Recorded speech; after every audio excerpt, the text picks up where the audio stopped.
Ito po yung nabili natin mga sate. Complete na ito mga sate. Oh. Alam nyo mga sate yung gasto natin dito. Okay po mga sate, salpak na po natin yung piston natin. Yan. Na-bolt na po natin.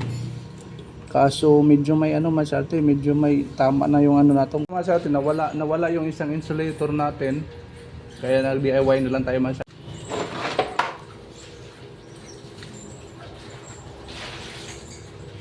Sige, try mo.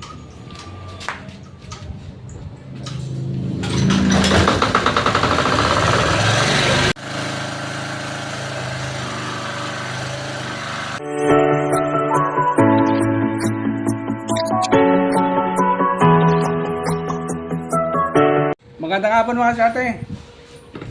Okay na, ito na panahon natin mga sate. Masimbol na natin yung genset natin.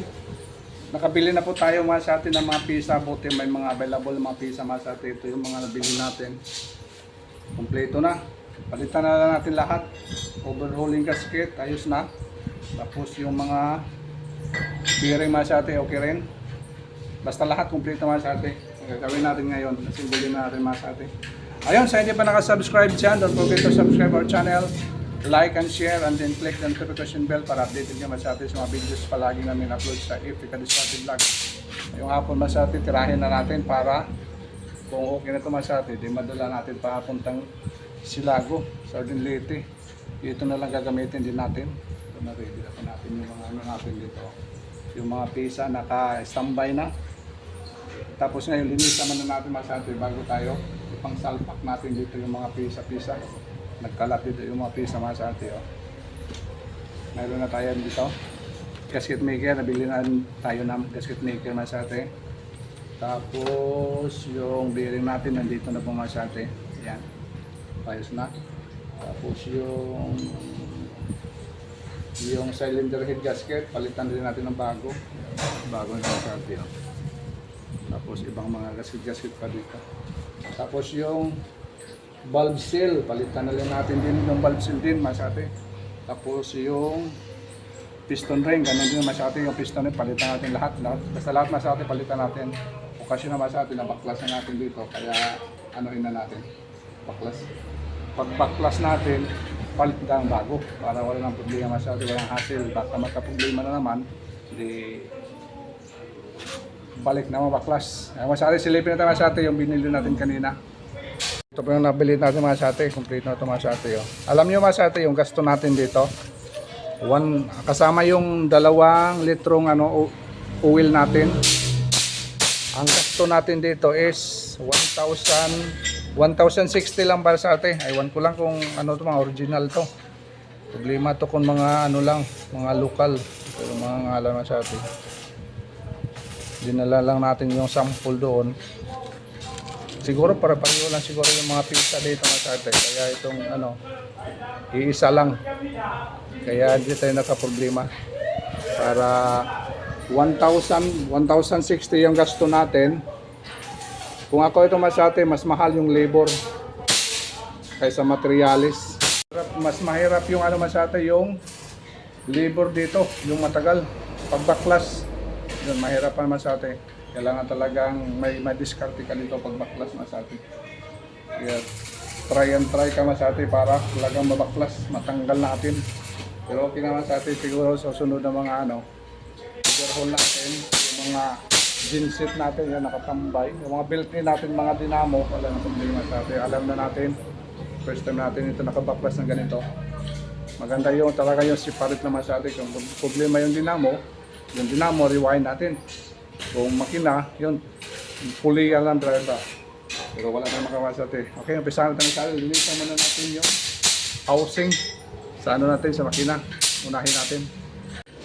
Ganun po mga sa atin, hindi na natin baklasin para hindi malaki yung trabaho.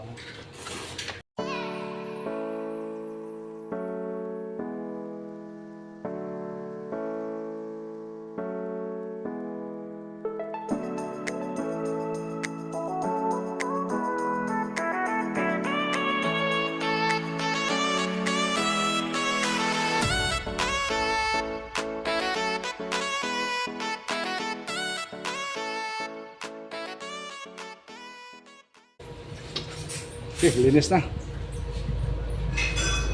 Panginan natin masyado ng air compressor para matalbog yung mga ano, nakasingit-singit.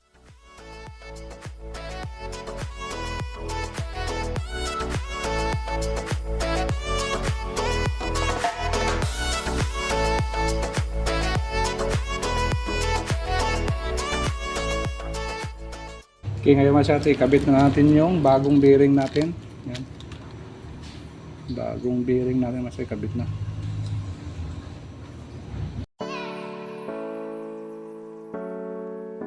Ito natin, isalpak naman na natin yung piston natin. Try natin.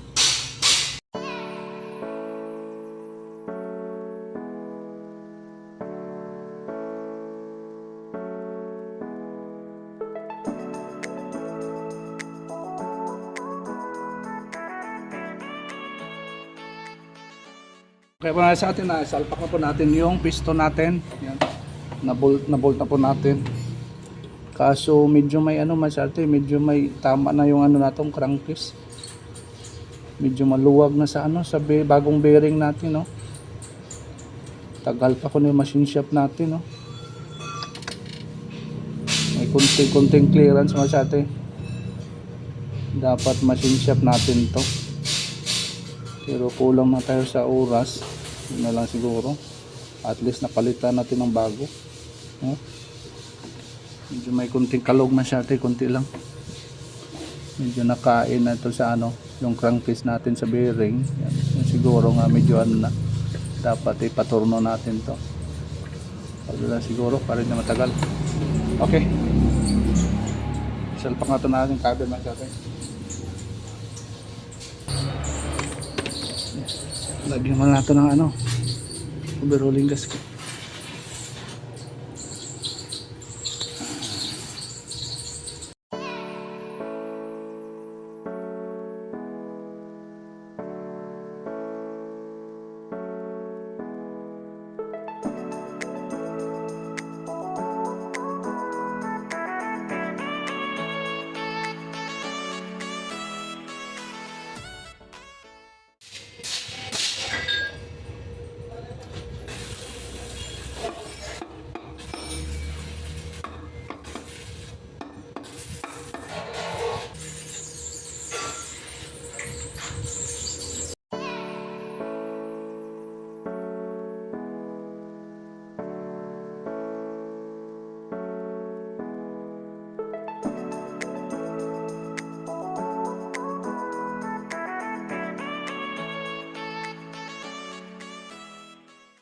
Signal natin masyado yung higpit ng ano natin, mga nut. Tignan natin masyado kung pakatulad ng dati may tumutunog. Wala na masyado kahit may kunting clearance yung ano natin, yung crankcase.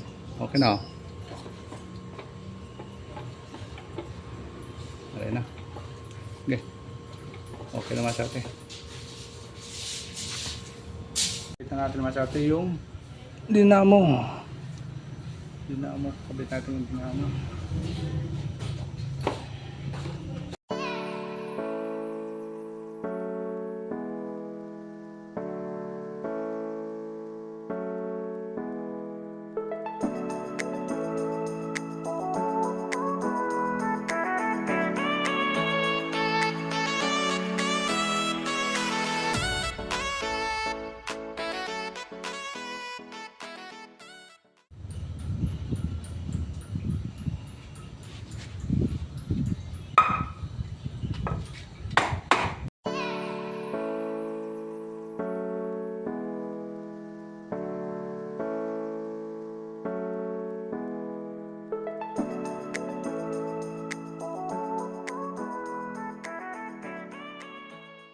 The next day. Morning mga sate.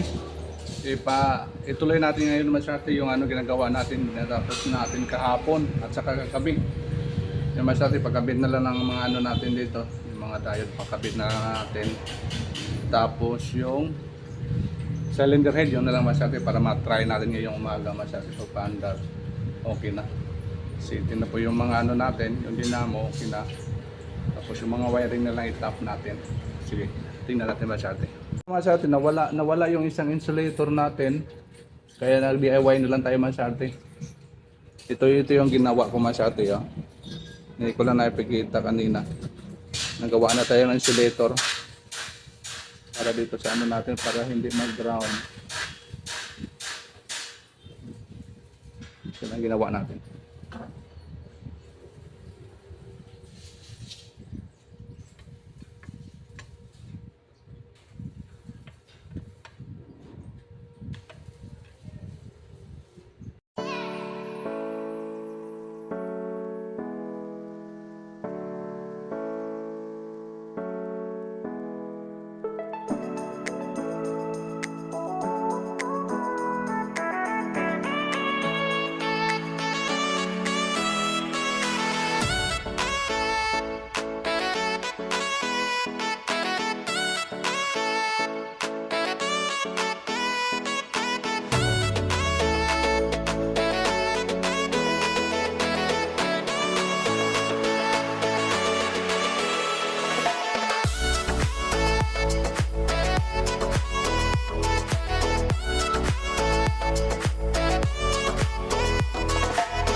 Pakitan muna natin masyado yung diesel dito bago natin yan paanda rin.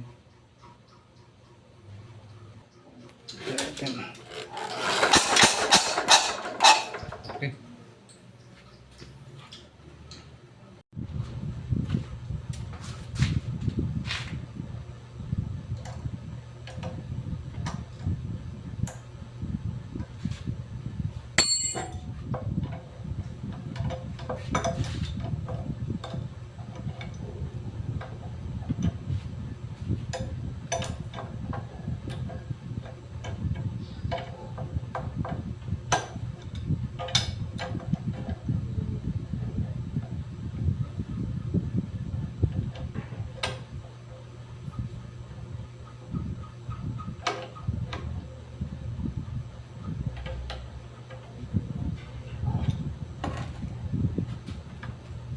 Kaya masyate. Okay. Sige, try natin naman masyate.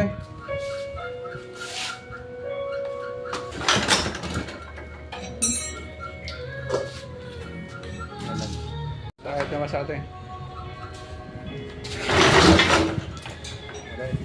Masyate, try na natin masyate. Dito natin harap doon sa sa may dulo natin. Kaya baka malakas yung usok. Sige, try mo.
2,000 years later.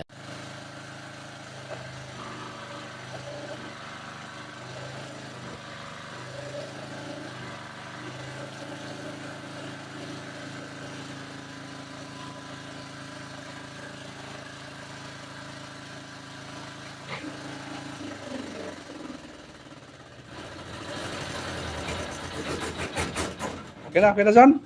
Okay na. Approve. Okay naman sa atin. May konting in-adjust lang po natin. Una wala sa connection yung ano, ibang wire. Okay naman sa atin. Gana na. Gana ng welding natin, yung genset okay na. Yung ano natin, makina ayos na, wala nang problema. Yan, ready to fire na yan masyate. Okay. Okay, finally masyate, natapos na po natin masyate. Muntik na kanina masyate, hindi gumana yung welding. Kaya ginamitan natin ng tester, check natin yung mga connection masyate. Mayroon palang mga ano, loose sa ilalim. Kaya hindi walang output yung welding natin. Kaya okay na po masyate, ayun na-fix na po natin lahat. Bali, 3 araw natin ginugol dito masyate para lang maayos natin yung welding machine natin. Okay na. Ayos na ayos. Thank you. Muntik na tayo sumuko Nahirapan tayo kanina may genset gumagana yung ano natin. Yung kuryente. Pero pagdating sa welding wala naman. Pero okay na, ayos na rin natin na masyate. Thank you masyate sa inyong suporta sa aming YouTube channel.